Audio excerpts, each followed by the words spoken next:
Halo, apa kabar guys? Dan kita ketemu lagi di acara podcast untuk Law Review. Kali ini kita menghadirkan dua tokoh yang selalu kita undang, yaitu Dr. Nunung Nugroho, Sarjana Hukum, MSI, dan Pak Nyoman SH-MSI, yang kebetulan beliau dalam forum ini bicara sama-sama yang berkaitan dengan nasionalisme dan Pancasila. Kalau Pak Nyoman bicara soal hukum adat dan hubungannya dengan Pancasila ya, nanti kita bicara itu.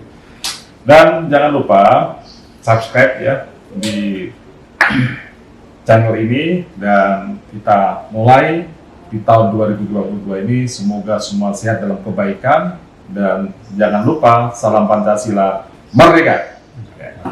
Terima kasih nih Pak Nyoman, terima kasih kehadirannya. Dan Pak Nyoman, kira-kira hari ini kita nyantai ya, ngobrol bagian dari pencerahan pada masyarakat secara luas kaitannya dengan hukum adat dan Pancasila. Ini gimana nih hukum adat dan Pancasila? Kalau bercerita tentang tematik ini, kira-kira begini Pak Umum. Terima kasih Bung Irin, Dr. Muhammad Rianto, sejawat saya. Apa yang disampaikan hukum adat dan Pancasila itu, kalau kita lihat, nanti kita hubungkan dengan nasionalisme kan Terkait ya. Ada pendapat dari itu dalam buku Nationality in History and Politics, itu ada 4 makna nasionalisme itu. Pertama persatuan, kedua kemerdekaan, ketiga keaslian, dan keempat harga diri. Nomor 3 keaslian itulah hukum yang sejiwa, sepikiran, dan perasaan masyarakat kita, ya hukum adat. Tapi ngomong-ngomong, sekarang kan seakan-akan sudah terlupakan nih hukum adat ini ya. Iya. Ini kenapa? Apa terjadi karena pergeseran perkembangan dunia ini yang sangat luar biasa, disusul dengan kemajuan teknologi IT, dan mungkin sudah terabaikan. Apakah betul di Indonesia itu hukum adat sudah terabaikan? Ataukah masih hidup dan memang menjadi sebuah sumber hukum katanya? Terima kasih ya Bung Irin. Sekali lagi, hukum adat dan Pancasila kalau kita tempatkan pada nilai, itu tidak diabaikan, tidak hilang. Karena nilai hukum adat itu yang ada yang berbanding lurus dengan nilai-nilai Pancasila. Seperti sifat hukum adat yang religius, itu representasi dari nilai-nilai keagamaan. Sila pertama, ketuhanan yang Maha Esa. Terus sifat hukum adat yang lain adalah komunal. Komunal ya sejiwa dengan nilai persatuan, nilai kerakyatan, bahkan nilai keadilan bersama. Komunal itu dua itu saja sudah mewakili nilai-nilai Pancasila kalau kita. Tapi kan yang lebih menarik lagi nih Pak, dalam sistem hukum nasional di Indonesia ini kan semua kan harus muaranya ke Pancasila ya, nilai Pancasila, dan itu harus tercermin di dalamnya. Dan di posisi ini jelas kan tadi digambarkan ya, aspek-aspek yang berhubungan dengan Pancasila dan hukum adat ini jelas. Berarti kan hukum adat itu tetap masih menjadi sebuah sumber hukum di Indonesia dalam sistem hukum nasional. Menurut Pak Nyoman gimana? Ya, hukum adat kalau di dalam literatur di Indonesia ya, sumber hukum itu kan perundang-undang ditempatkan yang urutan yang pertama. Ada hukum kebiasaan, jurisprudensi, doktrin, perjanjian internasional. Itu saja literatur asing menulis demikian. Apalagi kita, hukum adat itu sebagai sumber hukum. Pokoknya hukum adat itu senyawa dan senapas dengan nilai-nilai Pancasila. Pak Nyoman nih, ya kan ini masih keterkaitan dengan Pak Nyoman, kaitannya dengan nasionalisme yang Pancasila ya. Apa sih makna dari nasionalisme yang Pancasila menurut Pak Nyoman?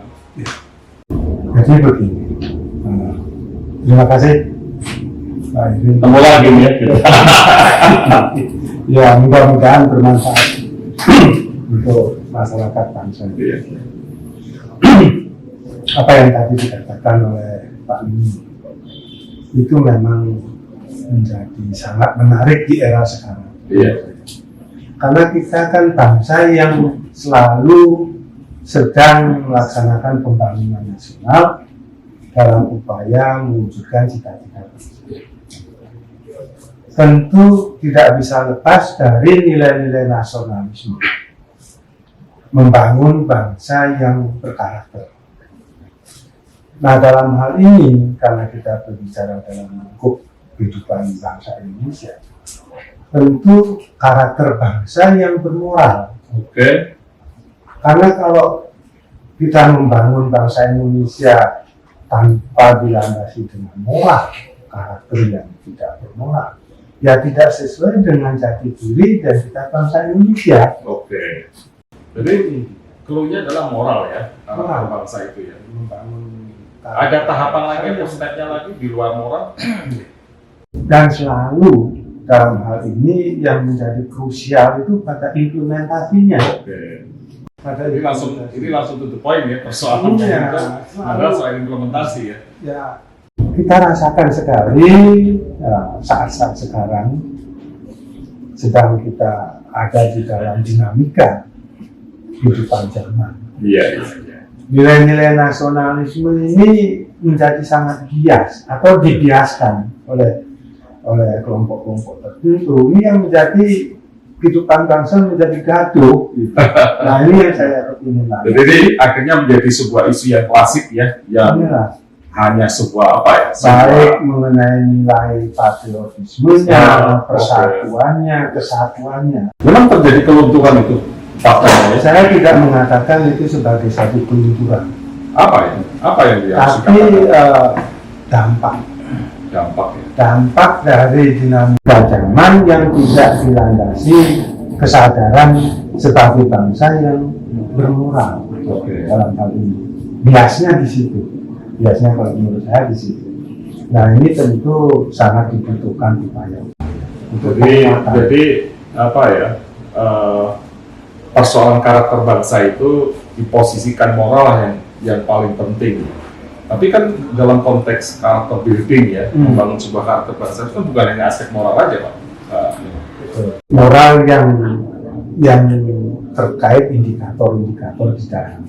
Oke. Itu yang kita maksud adalah moral yang Pancasilais, Ya. kan gitu, yang menjunjung tinggi nilai-nilai ketuhanan, sehingga kita tetap sebagai manusia yang beradab. Ya.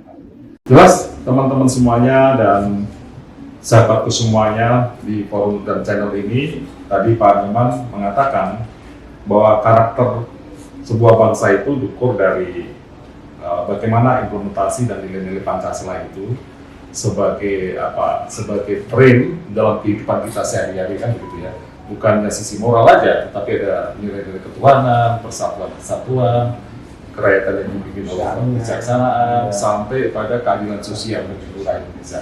Itu adalah nilai-nilai yang harus menjadi cermin kehidupan kita sehari-hari kan dalam segala aspek. Itulah menjadi bingkai dari nasionalisme kan begitu kan teman-teman. Ini menurut saya yang membingkai nasionalisme itu sebetulnya itu ya. Iya. Jadi bingkai nasionalisme itu adalah Pancasila. Halo, tadi kan ada aspek pembahasan hukum adat dikaitkan dengan interrelasinya dengan nasionalisme ya. Apakah betul hukum adat itu dalam tanda petik ya bagian dari nasionalisme itu menurut Pak Nurul bagaimana? Ya, kalau kita mau menanamkan nasionalisme dari segi moral itu kan bahwa kita tarik ke Pancasila. Pancasila itu kan kausa materialnya kan juga hukum adat istiadat, budaya dan agama. Kausa materialnya ya? Iya, kausa materialnya. Agama itu kan di moral itu tadi. Itu kan kausa material. Kausa primanya kan sang pencipta.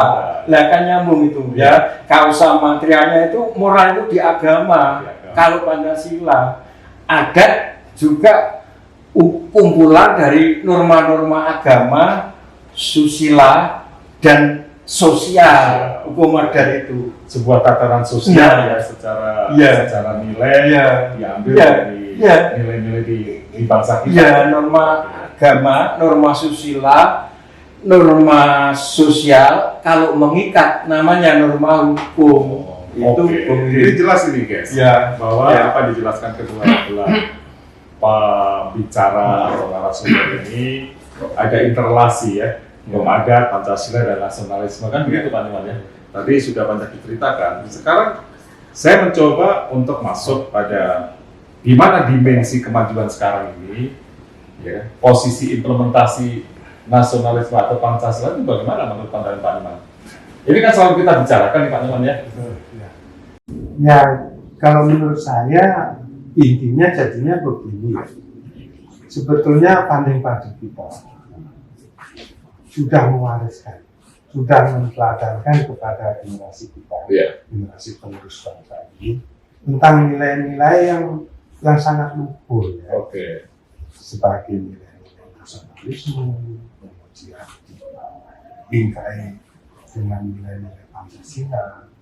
Nah inilah yang seharusnya kita sebagai bangsa ini tidak hanya paham tentang itu, tetapi kata kuncinya harus sepaham tentang itu. Nah kalau hanya paham saja menjadikan di dalam implementasinya ini memunculkan kreativitas yang bias tentang itu. Seharusnya tidak seperti itu. Karena nilai-nilai nasionalis ini sudah baku lah. Sudah baku nilai-nilai Pancasila. Itu nasionalisme Indonesia ya, bukan nasionalisme yang lain kan? Yang Pancasila tadi. Nasionalisme yang Pancasila ya.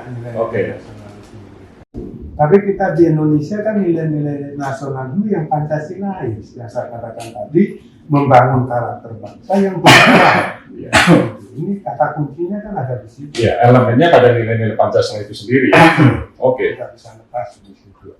Terima kasih Pak Niman. Pak Nunung, kita kan bicara tentang hukum adat dan Pancasila ya.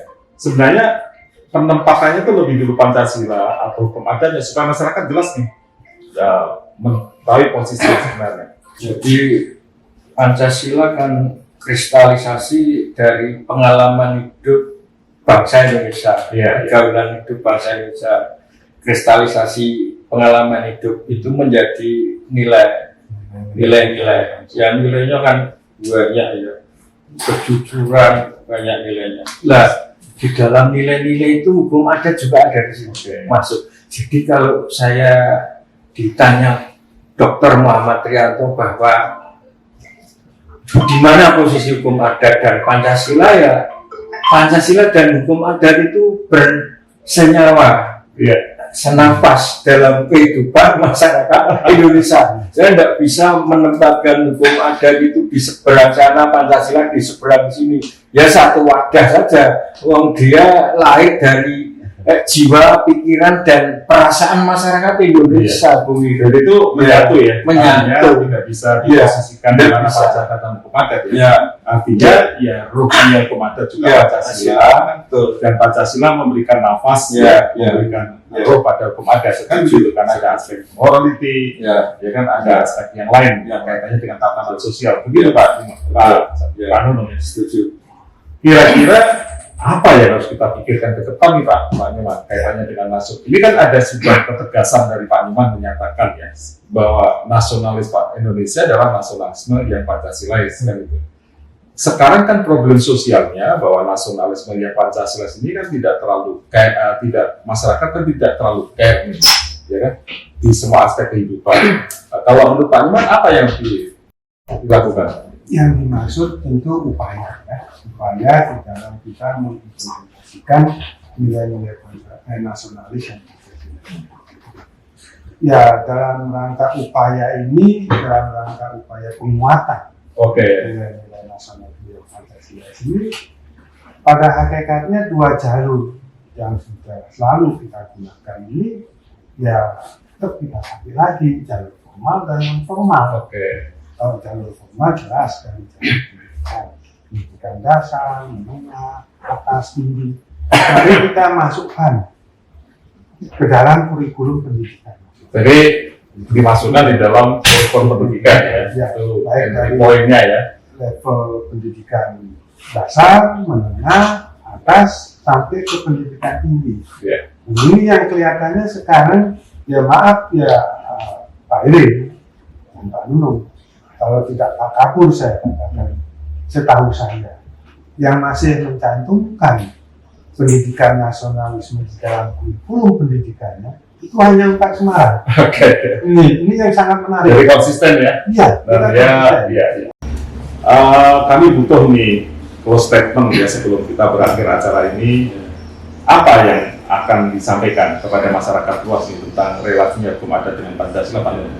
Cinta hukum adat, hukum milik bangsa sendiri, produk bangsa sendiri itu sama dengan cinta pada bangsanya, dan eksistensi bangsa Indonesia akan sampai akhir zaman, karena cinta pada hukum adat sama dengan cinta pada Pancasila, sama dengan memperkokoh ketahanan bangsa.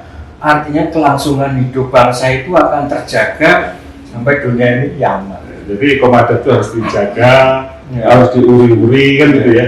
Bagian dari komitmen kita sebagai satu nation, ya kan, untuk membangun sebuah bangsa yang besar walaupun ada keterpengaruhan ya aspek kemajuan zaman secara global baik teknologi dan berbagai hal aspek kan gitu ya. Tapi tetap itu harus dijaga dan itulah bisa menjaga rasa atau ketahanan sebuah bangsa. Begitu Pak ini di konteksnya. Pak Nyoman, apa yang menjadi close statement? Nyambung ya apa yang disampaikan oleh kakak saya dan Pak Nino. Jadi intinya kita selalu membangun karakter bangsa, tapi jangan lupa karakter bangsa yang kita bangun ini adalah bangsa Indonesia. Ya. Sehingga karakter bangsa yang bermoral. Karakter bangsa yang bermoral ya. Bermoral. Jangan lupa bahwa kita ini adalah bangsa Indonesia. Itu nasionalisme yang Pancasilais. Ya. Membangun karakter bangsa yang Baik, jadi itulah beberapa hal yang disampaikan oleh beliau berdua ini, Pak Nyoman dan Pak Nunung, dan kita cukup mendapatkan pengkayaan dalam cara pandang mereka. Dan tentunya satu entry point yang perlu kami sampaikan pada hari ini, pertama adalah bangunan karakter bangsa itu ditempatkan moral sebagai bagian dari yang sangat strategis dan sangat penting ya untuk membangun sebuah karakter bangsa, dan elemen Pancasila menjadi sebuah frame untuk membangun rasa nasionalisme itu. Dan Pak Nurul juga mengatakan tadi hukum adat harus kita cintai, harus kita bangun, tetap kita jagain ya. Karena itulah yang menjadi bagian dari nilai-nilai Pancasila yang ada di dalamnya juga kan gitu. Jadi itulah juga bagian dari sumber hukum nasional ya, yang muarnya adalah sumber hukum yang Pancasilais atau yang Pancasila, sumber hukum Pancasila, dan termasuk adalah hukum adat. Dan itu bagian dari satu jiwa yang tidak boleh diabaikan. Itu kira-kira hari ini kita bicara dengan beliau dan kita kasih apresiasi. Dan satu saat lagi Pak Nunung, Pak Nusar, kita ngobrol-ngobrol santai supaya kita lebih dapat pencerahan dan masyarakat juga lebih dapat pencerahan. Dan tentunya tadi Mama kalau banyak terganggu ya kita tuh nggak lepas dari gadget, jadi kadang-kadang harus no problem. Yang jelas substansi pembicaraan hari ini sangat menarik dan kita ketemu lagi di acara podcast Unpad Law Review. Salam guys. berbeda.